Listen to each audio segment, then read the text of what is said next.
Hello everyone. Today we are going to study nitrogen and carbon cycle. See, whenever we talk about this cycle means the something's how it is going to be stored, how it is going to be consumed, again going to be generated and then stored, right? The process goes on continue.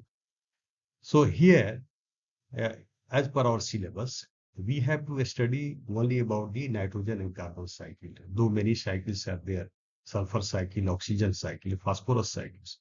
So let us begin the nitrogen cycle. First, nitrogen cycle,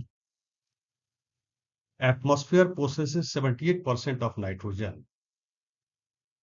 Plants and animals cannot directly use the nitrogen because of a strong triple bond in between the N2 nitrogen.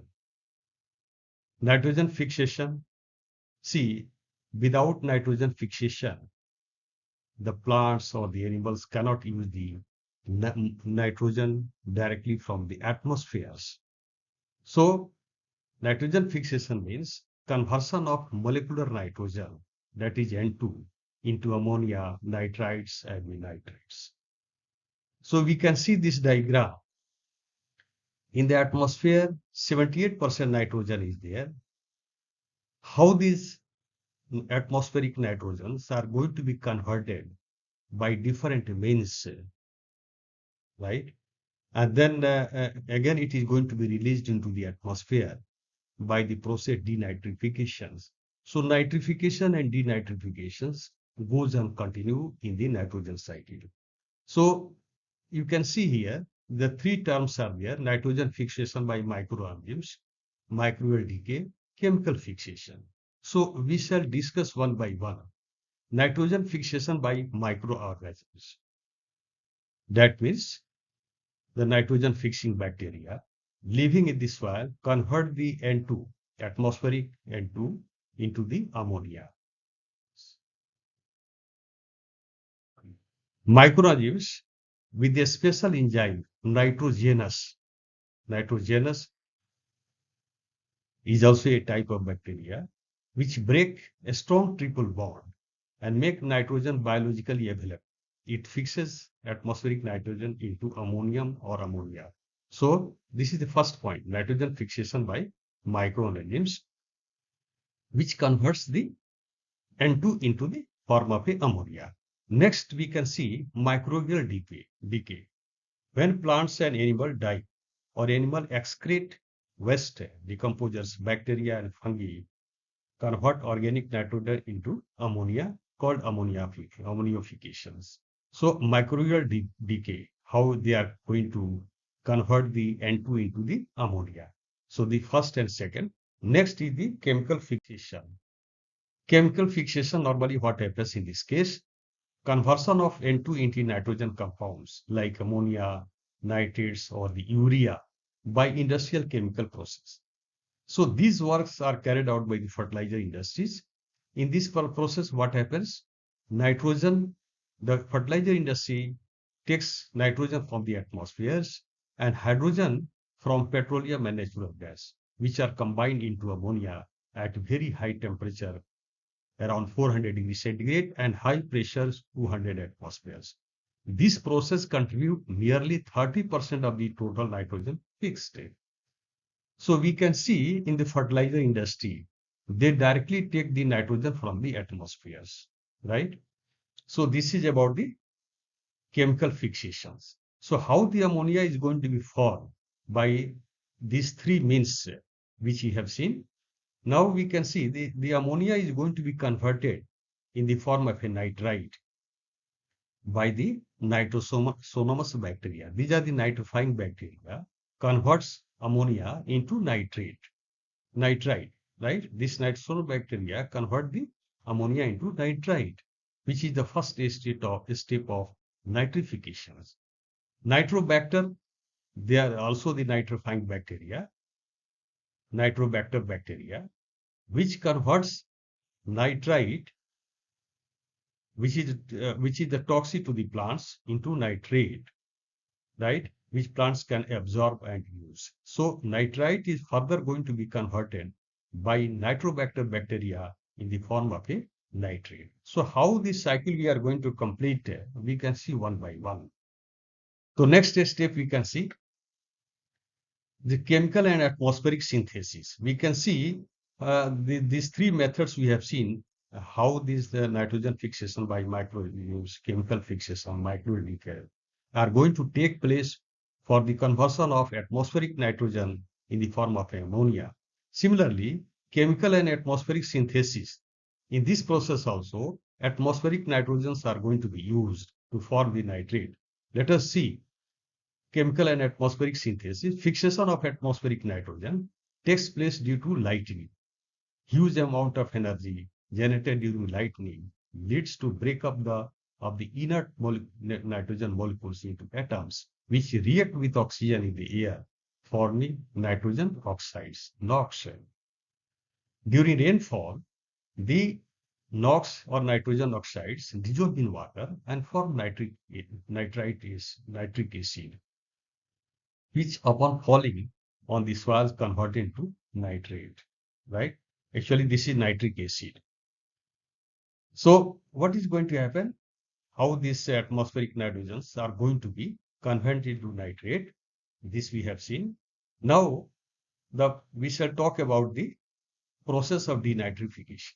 We can see, we have seen how these atmospheric nitrogens are going to be consumed in the different forms like ammonia, nitrite, and nitrate by different means.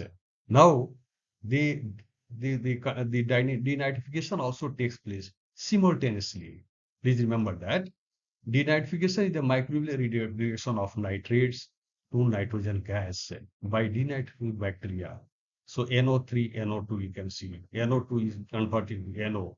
NO, that is the nitrogen oxides, N2O, and then N2O converts into the atmospheric nitrogen.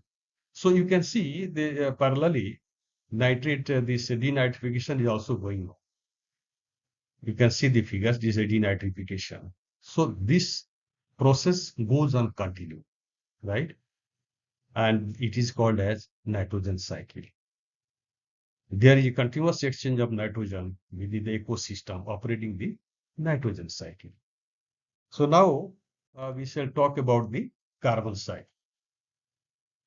The carbon cycle is the continuous movement of carbon between the atmospheres, living organisms, ocean, soil, and rocks. Carbon exits mainly as a carbon dioxide into the atmosphere. So here also we can see, in the previous case we have seen nitrogen in the atmosphere. Here we can see the atmospheric carbon dioxide, how it is going to be consumed. Then again generation is going to take place. How this cycle is going to maintain, we shall see here. So most carbon is stored in rocks and sediments, while the rest is stored in the ocean, atmosphere, and living organisms. These are the reservoirs or sinks through which carbon cycles.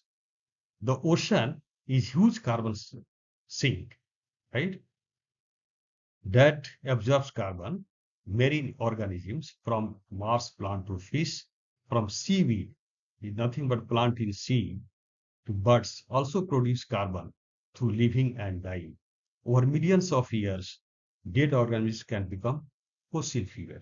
As we know, the coal, which has also taken millions of years in the formation. So what is carbon sink actually? Carbon sink is anything in nature that absorbs more carbon, mainly CO2, from the atmosphere than it releases. It acts like a storage system for carbon, helping reduce the amount of CO2 in the air, right? So more carbon is going to be observed compared to release into the atmospheres in the case of a carbon sink. So we can see here the carbon cycle. The atmosphere is the minor reservoir of carbon dioxide, while the oceans are the major reservoir, containing as much as 50 times more than that of the air. So most of the carbon dioxide from the atmospheres are going to be observed by the ocean, right? It is stored as a bicarbonate mineral deposit in the form of a bicarbonate limestone. You can see carbon dioxide is going to be converted bicarbonate, carbonate, right? Limestone and marble rocks in the ocean floor. Ocean continuously absorbs atmosphere CO2 and serves as the largest carbon sink on the earth. Major CO2 is dissolved in fresh water and saline water thanks to the continuous sedimentation of CaCO3 of the shell of marine organisms. Interchange of CO2 between the atmosphere and the ocean takes place through the diffusion. What is the diffusion we can see here? The CO2 uptake through the diffusion is very slow, but when the ocean water is turbulent, this process is much faster. That means when the waves of the height of the waves are more in the ocean, in that case, it can absorb more carbon dioxide from the atmospheres. This means that the amount of turbulence determines the speed at which the gases are exchanged between the atmosphere and the ocean. So next we can see here, the cycle operates in the form of carbon dioxide exchanging among the atmosphere, biosphere, and the ocean. It continuous process goes on, taking place. As per the literature, there is a net increase of carbon dioxide in the atmosphere of 12.3 billion tons per year. This can be reduced by 50% if we can stop deforestation. So we can see this diagram, how the carbon cycle acts here. The atmospheric CO2, most of the atmospheric CO2s are going to be observed by the plants by photosynthesis and the ocean. So these two are the major uptake, right? And it is going to be released if we are going for deforestation. This indicates the deforestation. CO2 is going to be released, right? Factories are also contributing the atmospheric carbon dioxide, automobile exhaust, burning of fossil fuels. They generate the carbon dioxide. They create they are the responsible for carbon dioxide into the atmospheres. So we can see here how these cycles are going to be maintained. And the oceans, CO2, bicarbonates and carbonates are going to be deposited at the bottom of the ocean.